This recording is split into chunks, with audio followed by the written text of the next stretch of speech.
एक गांव में सोनू और सुनीता नाम के भाई बहन रहते थे। जब वो छोटे थे तभी उनके माता पिता का देहांत हो गया। तब से सोनू और सुनीता अनाथ की जिंदगी जी रहे थे। सोनू सुनीता का बहुत ख्याल रखता था। उनके माता पिता बहुत गरीब थे, इस कारण उनके पास घर नहीं था और सोनू अपनी बहन के साथ फुटपाथ पर रहा करता था। सोनू काम करके अपना और अपनी बहन का पेट भरा करता था। एक दिन सोनू गाड़ी साफ कर रहा था, तभी गाड़ी का मालिक बोला, अरे यह कैसी गाड़ी साफ की है? ऐसे गाड़ी साफ किया जाता है? सोनू बोला, मालिक मैं फिर से साफ कर देता हूँ। मालिक बोला, नहीं, मुझे जल्दी जाना है, ये लो 2 रुपये। सोनू बोला, मालिक थोड़े ज़्यादा रुपए मिल जाते तो अच्छा होता। गाड़ी का मालिक बोला, जैसा गाड़ी साफ किया है वैसा ही पैसा मिलेगा। गाड़ी का मालिक चला जाता है। सोनू सोचता है, मुझे दूसरा काम देखना पड़ेगा, नहीं तो हम दोनों भाई बहन भूखे मर जाएंगे। सोनू ने सोचा, इससे काम नहीं चलेगा, कोई दूसरा काम देखना होगा। फिर वह दोनों एक होटल में काम मांगने जाते हैं, पर होटल का मालिक कहता है, अभी कोई काम नहीं है। हाँ, बर्तन मांजने का काम है, क्या तुम कर पाओगे? और वह दोनों 20 रुपए में काम करने को राजी हो जाते हैं। काम खत्म होने पर होटल का मालिक उन्हें 20 रुपए देकर कहता है कि होटल में बहुत सारा भोजन बच गया है, क्या तुम लोग खाओगे? वह दोनों राजी हो जाते हैं। सोनू और सुनीता बड़े प्यार से भोजन करते हैं और होटल के मालिक को धन्यवाद देकर चले जाते हैं। रास्ते में एक आदमी मिलता है। वह कहता है कि यह सामान पहुंचाना है, क्या तुम लोग कर पाओगे? सोनू तुरंत तैयार हो जाता है और सुनीता वहीं फुटपाथ पर सोनू के आने का इंतजार करती है। जब तक सोनू सामान स्टेशन पहुंचाता है तब तक दोपहर हो जाती है। सामान का मालिक उसे पैसे दे देता है। स्टेशन पर 2 कपल दिखाई देते हैं और उनके पास एक छोटी बच्ची थी। वह कुछ खाने के लिए जिद कर रही थी और बच्चे की जिद पूरा करने के लिए उसे खरीदकर उसकी माँ दे देती है और उसके हाथ की जो रोटी थी उसे फेंक देती है। सोनू कहता है, जिसे भूख लगी है भगवान भी उससे नहीं देता और जिसके पास सब कुछ है उसे उसकी कदर नहीं होती। ऐसा सोचकर सोनू वहाँ से चला जाता है। तब सोनू को उसकी बहन की याद आती है और वो उसके लिए कुछ खाने की चीज़ें खरीदने लगता है और सोनू सामान खरीद कर चल देता है। तभी एक गाड़ी बहुत तेज़ उस रास्ते से आती है और सोनू से टकरा जाती है। सोनू बेहोश हो जाता है। जब उसे होश आता है तो वह हॉस्पिटल में होता है और उसके सामने सूरज नाम का आदमी खड़ा मिलता है। सोनू उस आदमी से पूछता है कि मैं गाड़ी से टकराया, फिर मैं अस्पताल में कैसे आया? सूरज बोलता है, वह गाड़ी मेरी थी, मेरी वजह से आज तुम्हारा यह हाल हुआ है। तुम चिंता मत करो, मैं अस्पताल का बिल भर दूंगा। तभी सोनू ने देखा कि उसका एक पैर नहीं है। सूरज ने कहा कि अब वह बैसाखी से चल पाएगा तो वह जोर जोर से रोने लगा। सूरज ने कहा कि चलो तुम्हारे घर छोड़ देता हूँ। सोनू ने कहा, मेरा कोई घर नहीं है साहब। सूरज, फिर तुम कहाँ रहते हो? सोनू बोला, हम तो फुटपाथ पर रहते हैं साहब। सूरज बोला, अच्छा चलो, मैं तुम्हें तुम्हारी बहन के पास छोड़ देता हूँ। सोनू अपनी बहन के पास चला जाता है। सोनू को पता था कि उसकी बहन कहाँ होगी। सोनू बोला, साहब आप मुझे मंदिर तो छोड़ दीजिए, मुझे पता है मेरी बहन मंदिर में ही होगी। सूरज वहाँ से चला जाता है।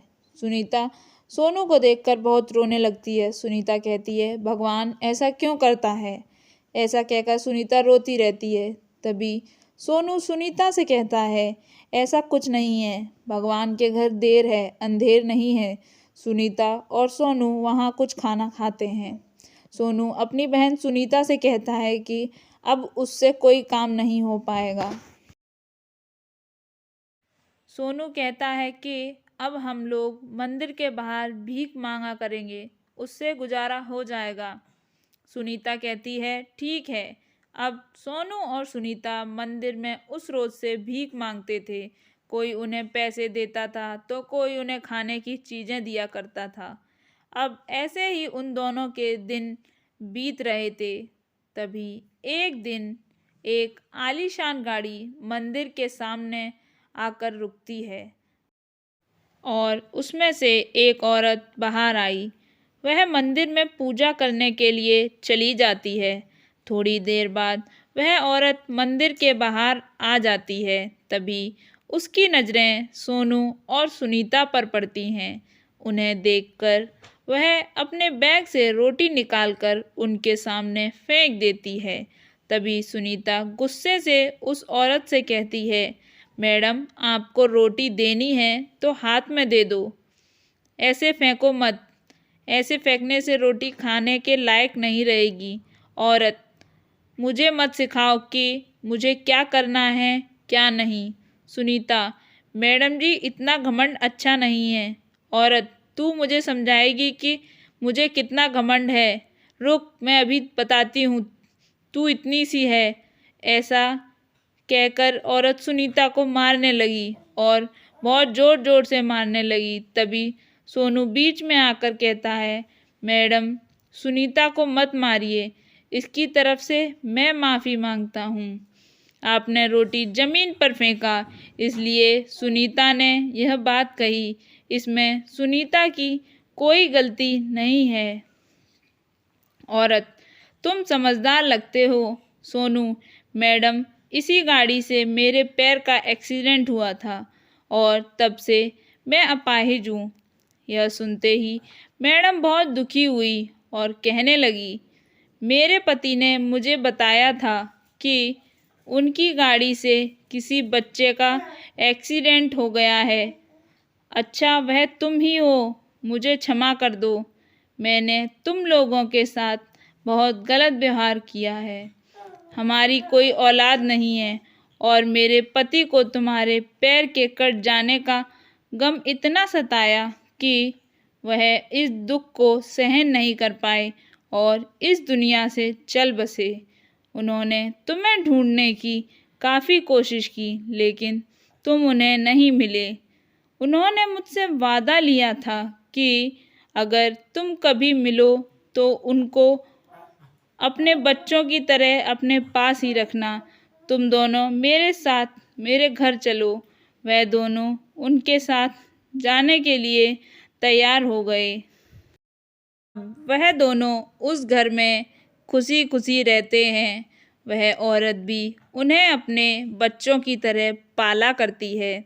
वह दोनों वहाँ बहुत खुश हैं। गरीब की भूख बहुत अलग होती है, ऐसे ही अमीर लोगों की भूख अलग होती है।